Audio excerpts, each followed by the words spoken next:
Hai guys, nah pagi ini aku mau dibalurin beras kencur nih. Karena waktu pas tanggal 11 September Tuhan itu suruh saya itu kasih beras kencur nak. Itu jam setengah 5 subuh. Nah, ini akan dibalur semua sampai ke sini. Itu untuk mengurangi pembengkakan gitu loh. Dan puji Tuhan, bengkak di tangan kiri saya sudah semakin berkurang. Oke, saksikan terus video selanjutnya, ikuti terus ya.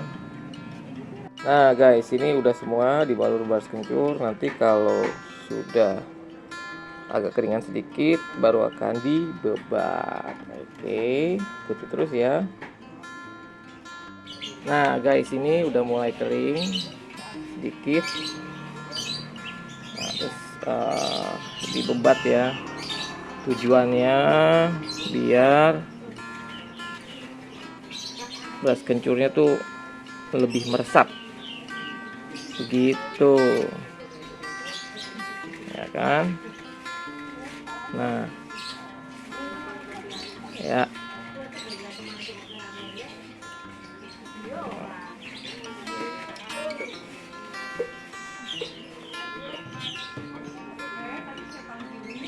ya seperti itu,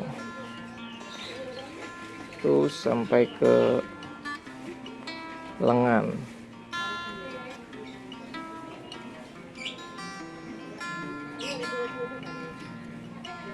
Nah ini akan didiamkan beberapa saat nanti biar apa, biar semakin dekat kompresannya, semakin dekat kompresannya.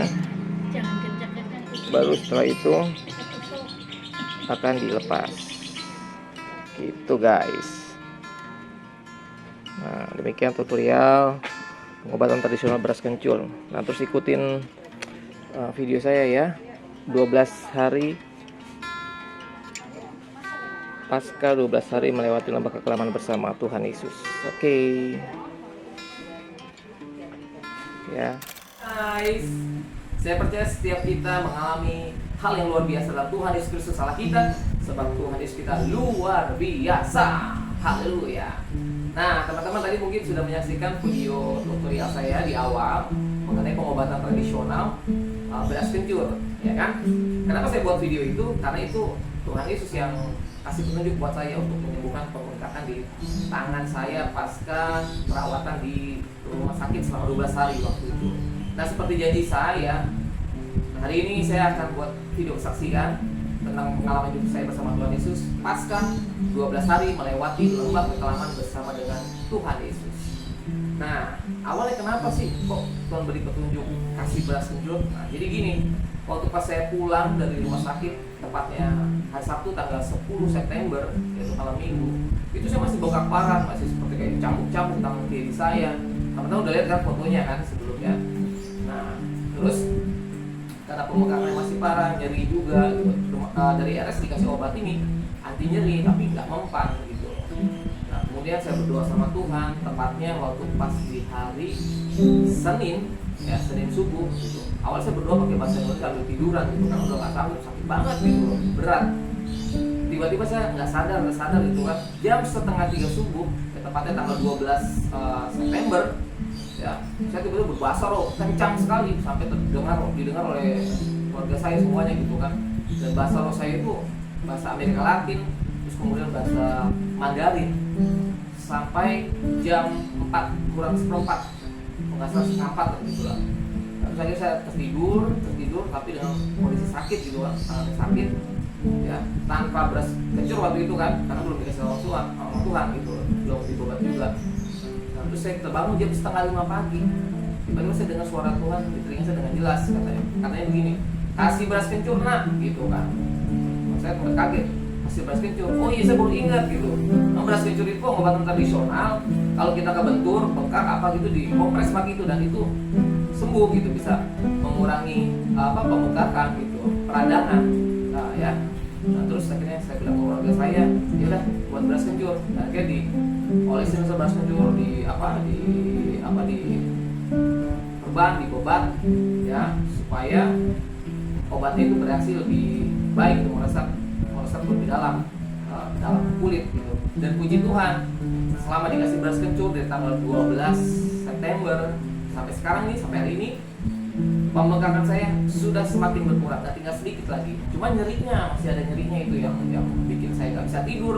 Malam itu nggak bisa tidur gitu kan, hanya tidur sejam 2 jam gitu kan. Kalau kebangun tuh berat, seperti kayak ada yang nahan gitu teman-teman.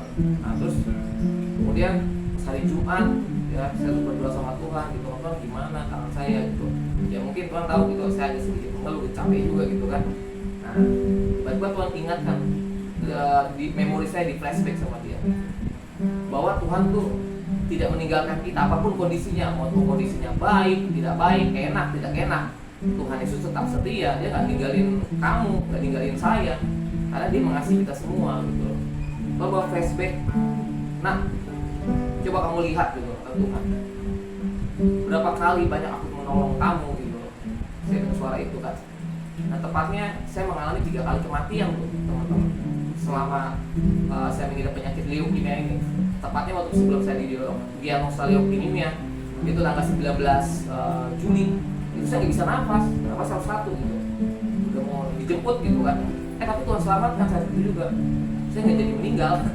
Itu tanggal 19 Juli ya waktu itu. Nah terus yang berikutnya, yang kematian kedua, waktu pas saya dipasang port di sini, dilobangin dada saya, dan itu kan tembus sampai ke jantung. Nah itu memang sangat berisiko gitu. Itu kakak ipar saya itu udah menandatangani kematian gitu, kalau sampai terjadi apa-apa gitu kan. Karena ya itu terpaksa gitu, karena tangan kanan dan kiri saya udah nggak sanggup menerima obat, udah bengkak gitu kan. Tapi yang paling parah yang kiri gitu, makanya di vena ini ditembus, itu namanya CVC gitu, apa tuh namanya, Central Vena Catheter. Nah, itu istilah kedokterannya. Jadi dimasukin obat dari sini. Nah waktu pas pemasangan itu ya saya juga ngeri-ngeri juga gitu kan, tapi saya berdoa sama Tuhan aman gitu. Nah setelah itu memang saya sempat pendarahan tuh malamnya gitu, pusing nggak jelas gitu kan, nggak sadarkan diri gitu. Dan Tuhan bangkitkan lagi, itu kematian yang kedua. Nah kematian yang ketiga puncaknya waktu pas saya kritis itu juga, yang tangannya semua meledak sampai setengah badan saya mati gitu.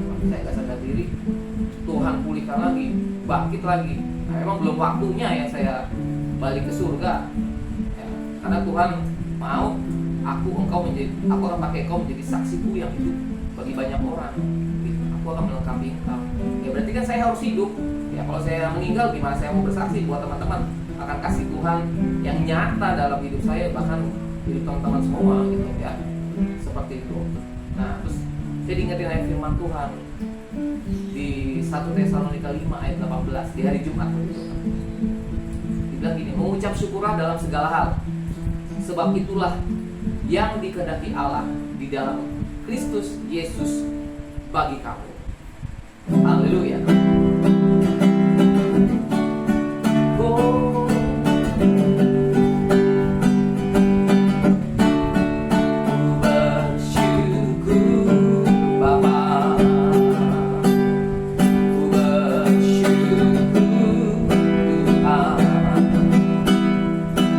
Kasih setiamu di dalam hidupku, bersyukur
buat kasih setiamu di dalam hidupku.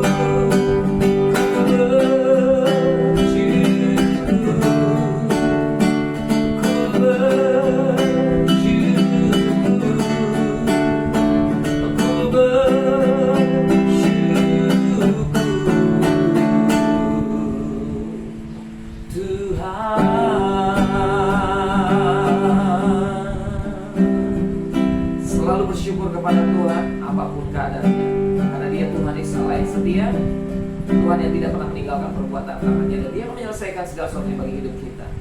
Tuhan Yesus memberkati. Bye bye.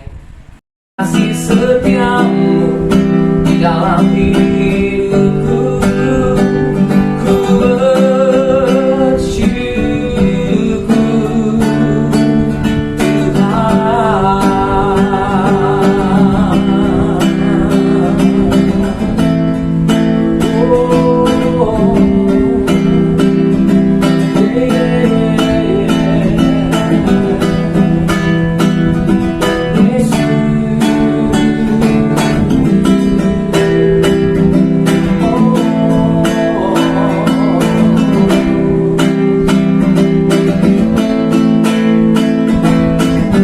tak ada lembah gelap yang tak ku lewati tanpa. Hah? Om, belum. Udah, Belum.